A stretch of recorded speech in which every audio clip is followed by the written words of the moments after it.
kicking off the 2023 car show year at the Miami Motorcar Cavalcade here at the JW Marriott in Aventura.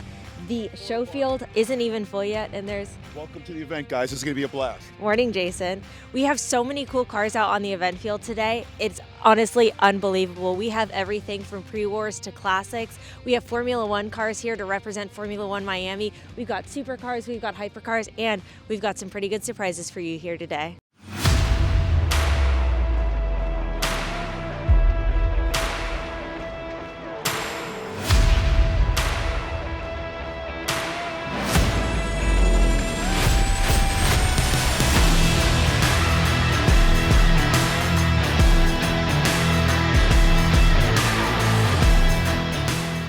Behind me is a car I bet you haven't seen before because up until yesterday I hadn't, and that's really saying something. This is a Lamborghini Sean. It is one of 82 produced, and although it is a hybrid and one of the most modern productions from Lamborghini, it does still maintain the iconic Lamborghini V12 engine. I mean, this thing looks even more wild in person than it does in pictures, and the pictures look crazy. This thing is an absolute monster of carbon fiber. Now, every single one of the Seans is spec'd completely different, which means no two of these look the same, and they have an insanely intricate paint job. This one has a gold gradient paint job that covers up the matte carbon fiber weave that makes up the entirety of the car from front to back, with complete carbon fiber accents all around.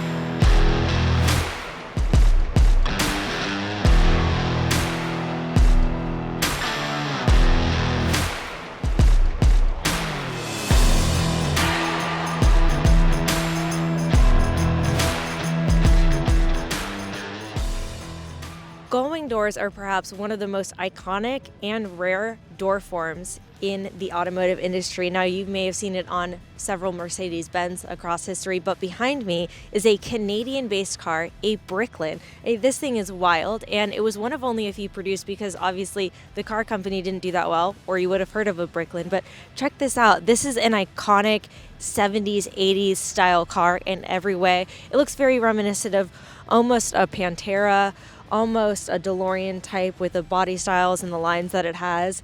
But even more interesting, if you've seen the news about the Bricklin recently, you may have noticed that the designer of the Bricklin has actually been working on a more modern electric drivetrain version, and it's 3 wheels, which is pretty odd considering we haven't seen the brand in nearly decades. But to go from this car from the 70s and 80s to a modern day electric vehicle, whether they'll put it into production and be as unsuccessful as they were with this one is up for debate, but I guess we'll see.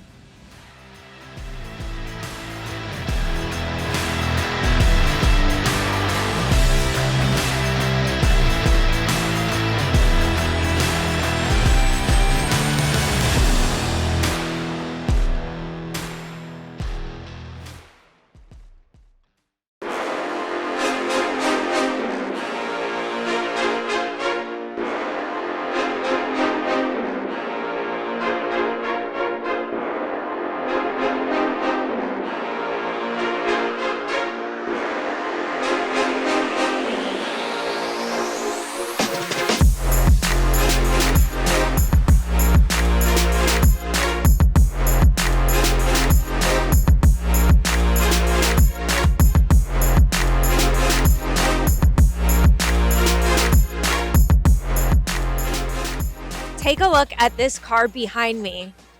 It might look like a multi-million-dollar supercar or even a hypercar, but it is a 2020 SLC Superlight. And believe it or not, this is a kit car that you can buy for $50,000 from the company and build it yourself. Now, because of this, a lot of the specs are up for debate. There's a lot of different engine and transmission choices that you can get for these cars, but they are absolutely wild. And if you're willing to put in some time, money, and effort to make a car that is completely you, you can have this hypercar-esque vehicle for under $100,000, which is honestly pretty insane considering everything on this show field costs $1 million to $3 million. I mean, look at the body lines of this thing.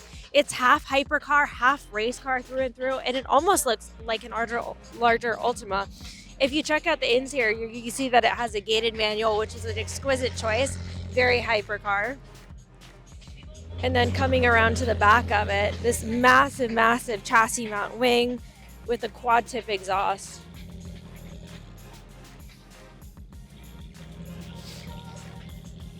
In way of bargains, this kit car is about one of the coolest vehicles that you can buy and build in your own garage, or of course, buy and have built by someone else if you're a little less adventurous. Check out SLC Superlights online.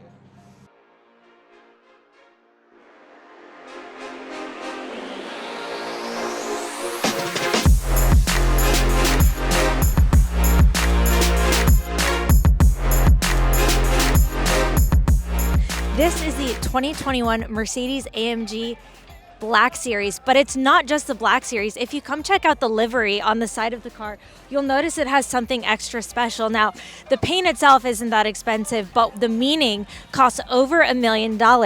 This is one of less than 300 cars that has this livery, and it indicates that the owner of this car has purchased the Mercedes-Benz 1, which is a Formula One derived supercar that hasn't even come into production yet. So this is the placeholder for the car, even though it looks nothing similar, but the livery indicates that the owner has purchased that car and it is in production for them. So why the star livery? The star livery, or the Mercedes emblem livery that you see down the side, is actually the Mercedes race car traditional livery series. Comes down the back with the gradient and around. Less than 275 of these were produced. Other than the paint job itself, it is just a normal Black Series. Everything about it is absolutely spectacular. These cars are quick, comfortable, and a great option if you are about to go on a supercar rally.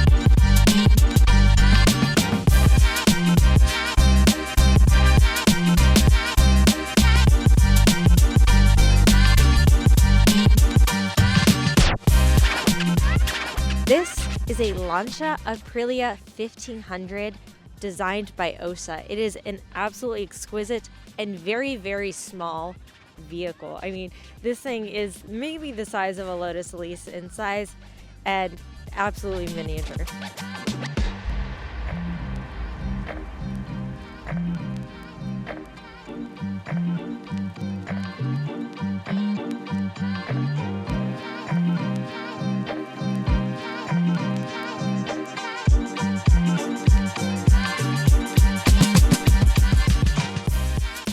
DeLorean is known for two things: their major drug scandals and the DeLorean DMC-12. This is one of the most iconic vehicles in movie history. You may have seen it in Back to the Future. It is the sister car to the Lotus Esprit. Everything about it is iconic 80s front to back, but one of the more notable features about the car is that it is brushed stainless steel, and probably the most painful thing for us collector car owners is the fact that you detail this car with a Brillo pad or a Scotch-Brite pad, and you go along with the grain to maintain the beautiful grain of the stainless steel of the body. Now on top of that, of course, you have these wild-looking gull-wing doors. But what's even more interesting is, although we haven't really seen much of DeLorean in the past few decades, you may have seen them in the news a lot more lately for the development of the all-new DeLorean. The design of it is completely innovative. It's based on an electric drivetrain, and it will hopefully bring a better light to the DeLorean name and how amazing these cars actually are.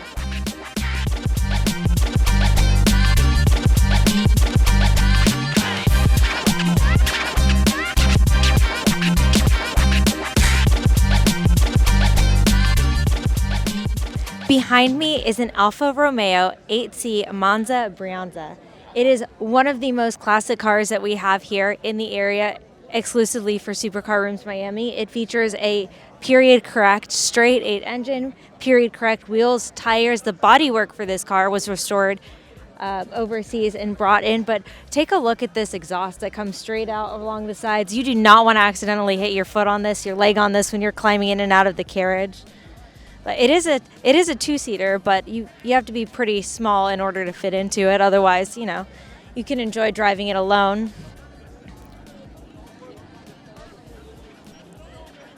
It's a great car to drive down here in sunny Miami because there really isn't a top or the option for a top to this car. And it lives here in Miami, here at Supercar Rooms, where you can come and join us for dinner once a month, and you can also host events here.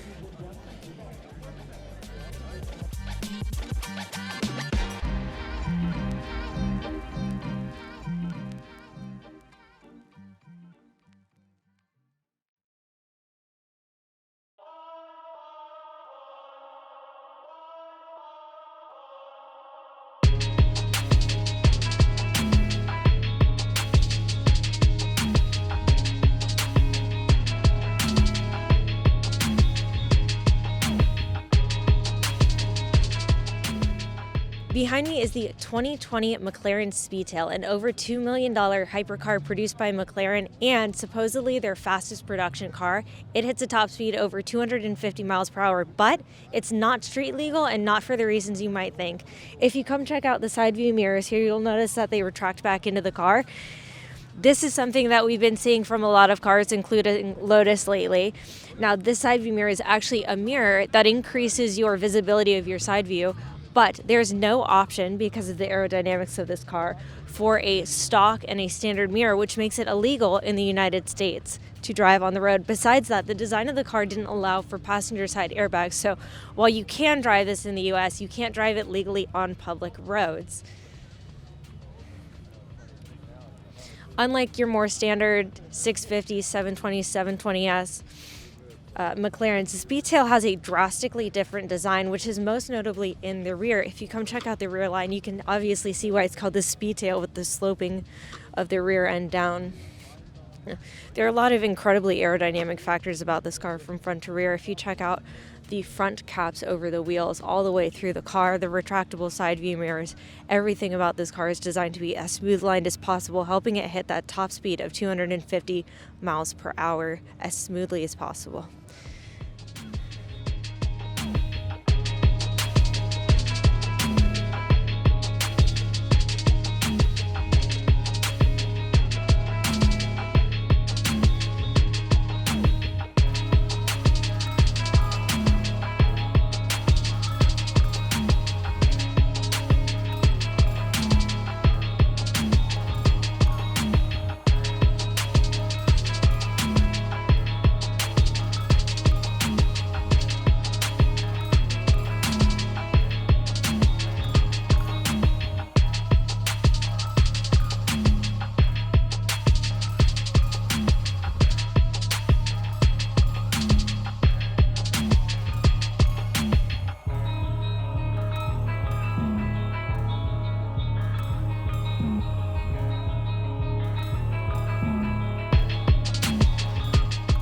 This is a 60s generation German car that most people haven't seen before, the Amphi car. Can you tell us some of the fun accessories that come with this car and a little bit about its history and how long you've had it for?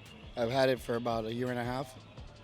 It's called the 770, so it does 7 miles an hour in the water, and it does 70 miles an hour on land. That's pretty fast in the water for a car. Yes, it's a German car, but it has an English motor. It has a Triumph motor, 1147cc 4-cylinder. Have you taken it in the water before? I haven't taken it in the water. Are you going to? Maybe, maybe not. Not sure yet. It has all the accessories too. Can you show us some of the accessories that come with the car? Sure. As far as accessories, so you got the life jackets, the oar. You have a cushion on top, so you could sit on top if you want to. It's a 4-speed transmission, and then there's a shifter there to change it for the props to switch. It switches over to the props, so this way it'll be in the water. You got a compass there. Yeah, you got a hat, a captain's hat. That comes with the car? It comes with the car. You have the lifesaver in the front. It's got the exhaust comes out of here, and then it's got a bilge pump like a boat that comes out of here. So if any water gets in, this will take the water right out. So it really is a legitimate driving boat in every way. Oh yeah, sure, yeah. You got the props underneath, right underneath. I like the eye brake for Brake fish. for fish, yeah, of course. And then as far as the doors, so they open, and then they have a safety lock here. So this is a safety lock, so that once you close the safety lock, then the car seals. So this way no water could go in. Out The of interior is called apricot, apricot. and the color of the car is called forge green. The forage green and apricot complement each other very well. And it almost looks like literal boat upholstery in here. Yes, correct. Except much nicer. It is nicer. So out of all of the collector cars out there, why the Amphi car? I mean, there were less than 4,000 of these built. They're a pretty niche car. There's actually less than 200 that survived. Less than 200 Survived, yeah. Most of them rusted out, sank. They're in the ocean right now. That's kind of terrifying. Yeah, they're out there. They sank, and so there's only less than 200 survived. This happens to be a really good example of one. So, but why this car then? Why did I buy it? Yeah. It's a boat and a car. They're cool. They're Where you everything. gonna get a boat and a car at the same time? Awesome. Thank you for sharing this with us You're today.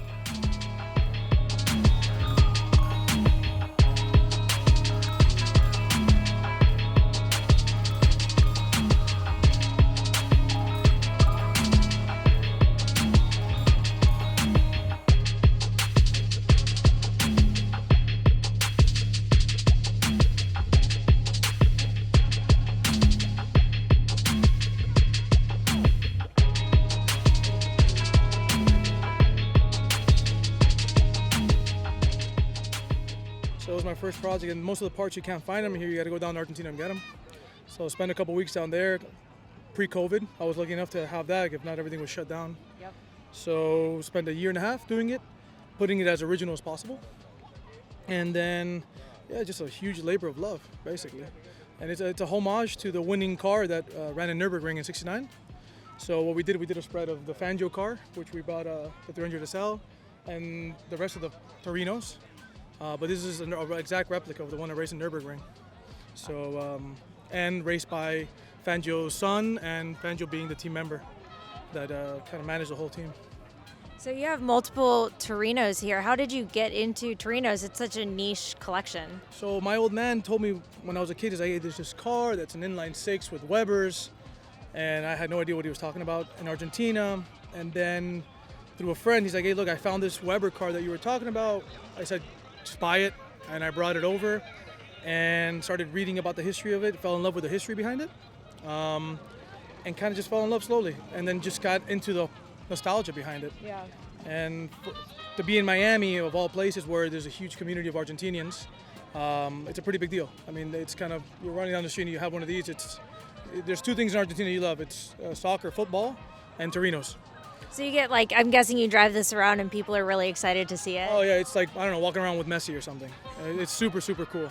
That's not the reason why I drive it around, but it's that, that wow factor that the car brings the attention to. And the quality of the finish also. I mean, I went totally crazy on this car. It looks beautiful, potentially better than it did from factory. Oh, I'm sure it is. Yeah, I went a little too much. That's the problem sometimes with restorations. People do too much. Yep, I'm familiar with that. So, I mean, but, at the end of the day, I did as much as my abilities of not being a restorer my whole life. I usually just do mechanical work, not restoration. And yeah, this was basically my first real painting, if you want to call it that. But obviously with a lot of help. I mean. Yeah. What was your biggest pain point on this restoration project? Wiring harness. I had to do a whole new wiring harness. I'm going through that right now, so definitely my least favorite So thing I got to the do. whole diagram. I blew it up on a huge poster and just going piece by piece, relay by relay. I think that was the most tedious part, to make sure when you plug everything works. Yep. That was probably the biggest head scratcher, because in the 90s people would put these funky alarms where if you would touch the car it would kind of blow up on you, stay away. And the previous owner did that, and he spliced every single cable, so I had to go back to ground zero and kind of start from zero. It's not a big deal. These 60s cars don't have that much, but it's still still a process.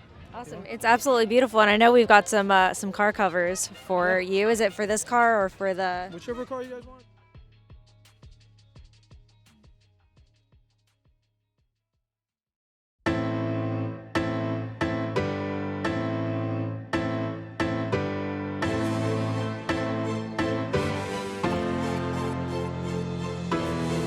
Look at me, take a picture, it'll last longer. The mirror on the wall say I'm getting stronger. Ayo, the mirror don't lie. Ayo, the mirror don't lie. Look at me, take a picture, it'll last longer. The mirror on the wall say I'm getting stronger. Ayo, the mirror don't lie. If you want the truth, don't close your eyes. We got our back against the wall, we gotta fight back. I need a theme song, this the right track. I ain't got no cape or no superpowers. Just confidence and self-esteem, the world is ours. I believed in me when nobody didn't. This ain't no freestyle, just some facts that's written.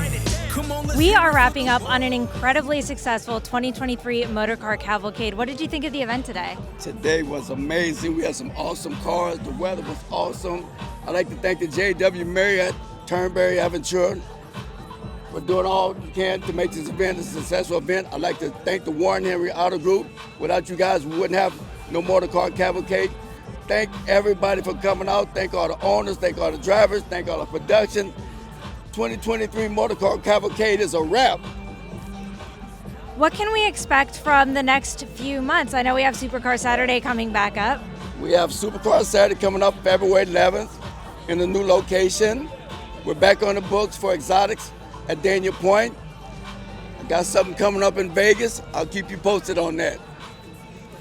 See you guys there.